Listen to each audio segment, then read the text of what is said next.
வணக்கம் நலம் தானா வீவர்ஸ்.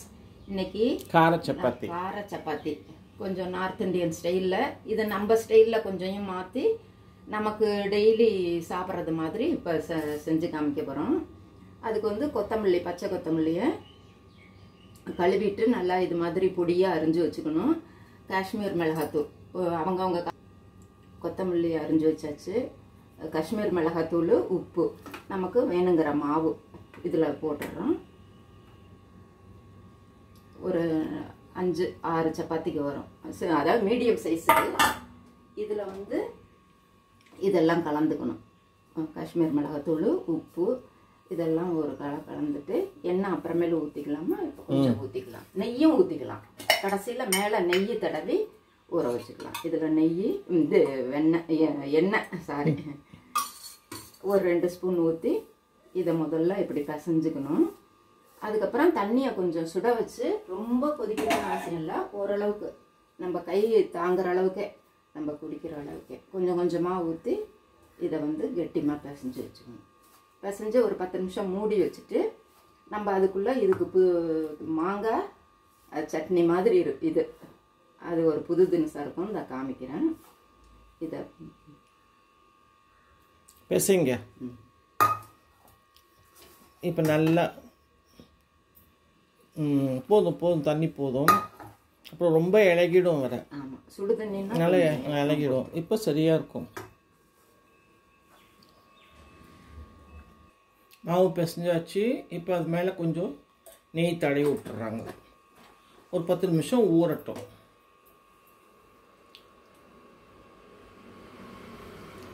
இது இப்போ எண்ணெய் சட்டியை போட்டாச்சு. அதில் எண்ணெய் ஊற்றுறோம்.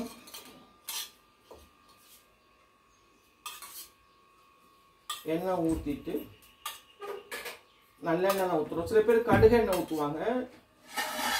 இதுக்கு நம்ம நல்லெண்ணெய் ஊற்றிருக்கோம். கொஞ்சம் கடுகு,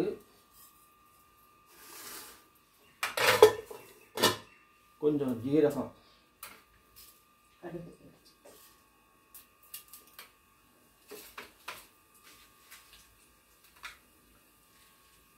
ஒரு மிளகா வத்தல் நம்ம அவங்கவுங்க காரத்துக்கு தகுந்த மாதிரி போட்டுக்கலாம்.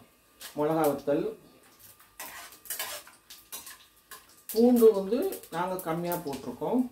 நீங்கள் உங்களுக்கு பூண்டு ஜாஸ்தி வேணாலும் போட்டுக்கலாம். இப்போ பூண்டு போட்டாச்சு.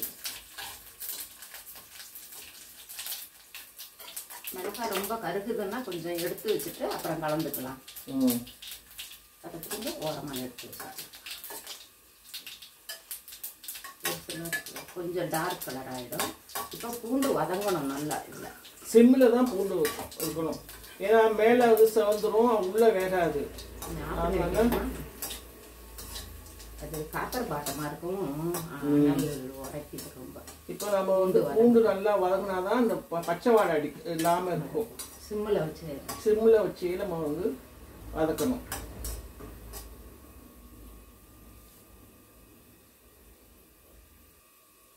இப்போ பாருங்க, சிம்மிலேயே நல்லா பூண்டு வதங்குது பாருங்க. இன்னும் ப்ரௌனிஷாக வரணும். அப்போ தான் அது உள்ளுக்குள்ளே வெந்திருக்கணும்னு அர்த்தம். பூண்டு அவங்களுடைய டேஸ்ட்க்கு தகுந்த மாதிரி இன்க்ரீஸ் பண்ணிக்கலாம். நாங்கள் கம்மியாக போட்டிருக்கோம், உங்களுக்கு ஜாஸ்தி வேணுனாலும் போட்டுக்கலாம். இப்போ சரியா இருக்கும். இப்போ இதில் மாங்காய் புளிப்பு மாங்காய் இருந்தால் நல்லது. இல்லைனாலும் நம்ம புளி போட்டுக்கலாம். பட் புளிப்பு மாங்காய் இருந்துச்சுன்னா நல்லா டேஸ்டியாக இருக்கும். இப்போ இந்த மிளகாவும் சேர்த்துக்கோங்க. நீங்கள்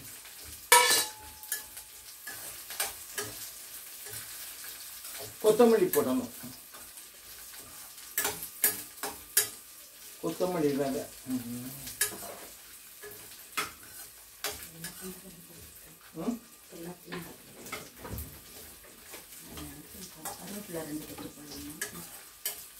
இப்போ நம்ம உப்பு போட்டுக்கலாம். உப்பு போட்டுக்கணும். இப்போ நல்லா செவந்துருச்சு மாங்காய்.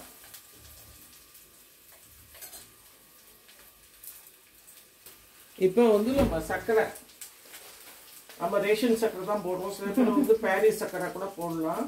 சக்கரை கொஞ்சம் போட்டோம்னா அது கொஞ்சம் ஷைனிங்காக இருக்கும் சட்னி. ஒரு புளிப்பு இனிப்பும் அப்படி இருக்கும் சக்கரை போடுறது. எங்கள் வீட்டுக்கு நம்ம சட்னி சக்கரை ஜாஸ்தி விடுவாங்க. அதனால நான் கொஞ்சம் கூட அது கூட போட்டுருக்கேன்.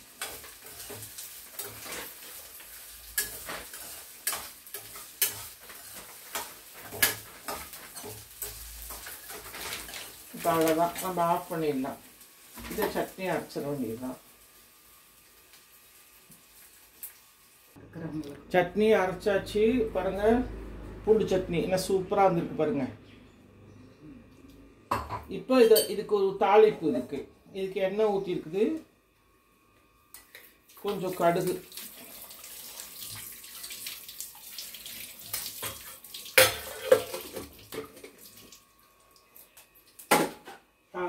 கடுகு வந்து வெடிச்ச உடனே இறக்கிடலாம். அதில் கொஞ்சம் பெருங்காயத்தூளை போட்டுக்கணும். சேர்க்குமா இறக்கிட்டு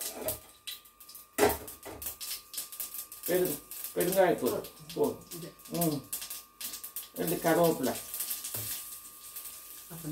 ஆஃப் பண்ணி இல்லை தோசைக்கல் போட்டு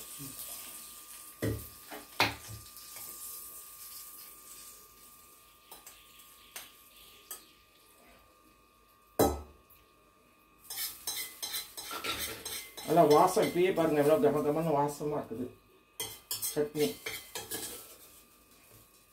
இப்போ நம்ம சப்பாத்தி ரெடியாக இருக்குது, கார சப்பாத்தி. அதை வந்து நம்ம தேய்க்கணும்.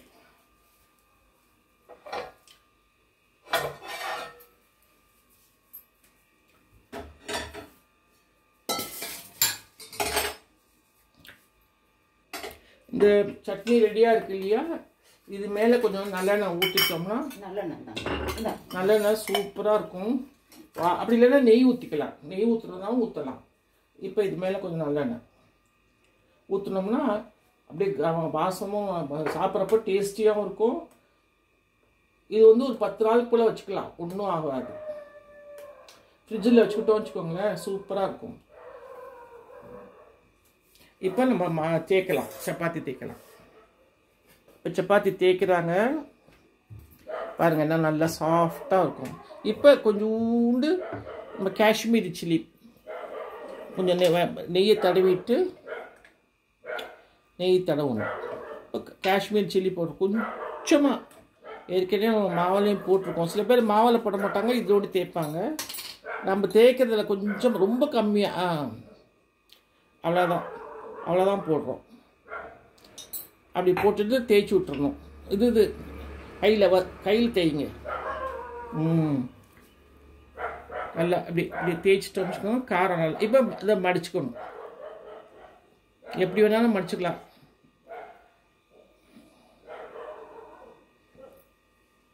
இப்போ நம்ம நெய்யும் உள்ள தடவி இருக்கோம். இப்போ பாருங்கள், இப்போ இதெல்லாம் அமுக்கிட்டு நம்ம இது பண்ணி தேய்க்கிறது வந்து நம்ம அழுத்தி தேய்க்கக்கூடாது, மெதுவாக மேலாக தேய்க்கணும்.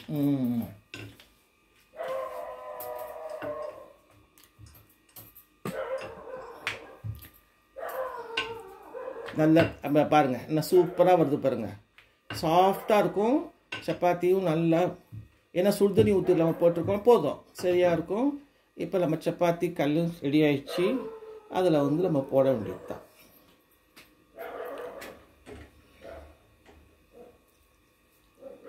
சப்பாத்திக்கு நம்ம வந்து தொட்டுக்கிறதுக்கு தான் அந்த காரம் அது செஞ்சுருக்கோம். இது வந்து நெய் ஊற்றியும் சாப்பிட்லாம். சப்பாத்தி மேலே நெய் ஊற்றிக்கிட்டலாம். முடியும் நம்ம நெய் ஊற்றிருக்கிறோம். இப்போ அடுத்த சப்பாத்தி தேய்ச்சிக்கிறாங்க.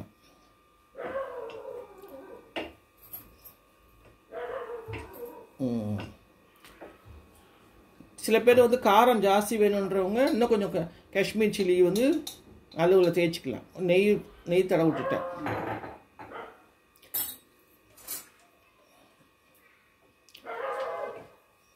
அப்படி தடவி விட்ட பாருங்கள், எல்லாம் சூப்பராக வரும் பாருங்கள். அது நல்லா வேகணும். இப்போ நீங்களும் செஞ்சு பாருங்கள். நலம்தானா சேனலுக்கு சப்ஸ்கிரைப் பண்ணுங்கள். பெல் பட்டனை அமுக்குங்க. உங்களுடைய கமெண்ட்ஸை நாங்கள் அவளோட எதிர்பார்க்குறோம். இப்போ நீங்கள் வந்து இப்போ ஒவ்வொரு வீடியோலையும் உங்களுடைய கமெண்ட்ஸ் நீங்கள் கொடுக்குறீங்க, எங்களுக்கு ரொம்ப சந்தோஷமாக இருக்குது. உங்கள் கமெண்ட்ஸ்லாம் எங்களை வந்து நல்லா இன்னும் கொஞ்சம் வேறு புது வீடியோ போடுறதுக்கு எங்களை ரொம்ப ஆர்வத்தை உண்டு பண்ணுது. பாருங்கள் நல்லா வெந்துடுச்சு. இப்போ நம்ம இதோட வந்து இந்த சட்னியும் வெங்காயம் இருக்குது இல்லைங்களா, வெங்காயம் தயிர், வெங்காயத்தை சின்ன சின்னதாக அரிஞ்சு வச்சுக்கிட்டு வெறும் வெங்காயம் ப்ளஸ் வந்து தயிர், கெட்டி தயிர் அதையும் பக்கத்தில் வச்சுக்கிட்டு இந்த சட்னி வச்சுக்கிட்டோம்னா சூப்பராக இருக்கும். நீங்களும் சாப்பிட்டு பாருங்கள். இது கார சப்பாத்தி, பூண்டு சட்னி. இப்போ கொத்தமல்லி நிறையா இருக்கிறவங்க என்ன பண்ணலாம், இந்த சப்பாத்தி தேய்க்கிறப்போ மிளகாத்தூளும் நெய்யும் போட்டு தேய்க்கிறப்ப அப்போ கொஞ்சம் கொத்தமல்லியும் மேலே உள்ளே போட்டுட்டு அதை அப்படியே மடித்து தேய்க்கலாம். அதுவும் செய்யலாம். நம்ம கொத்தமல்லியை வந்து மாவு பசைறப்பே போட்டுட்டோம்.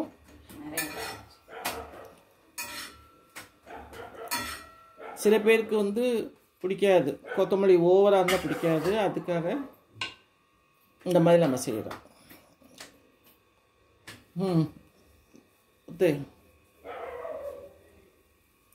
நீங்களும் செஞ்சு பாருங்கள். புது தினசான சப்பாத்தி நல்லாயிருக்கும். நலம் தானா சேனலுக்கு சப்ஸ்கிரைப் பண்ணுங்கள், பெல் பட்டனை ப்ரெஸ் பண்ணுங்கள். வேறு ஒரு வீடியோவில் பார்க்கலாம். தேங்க்யூ.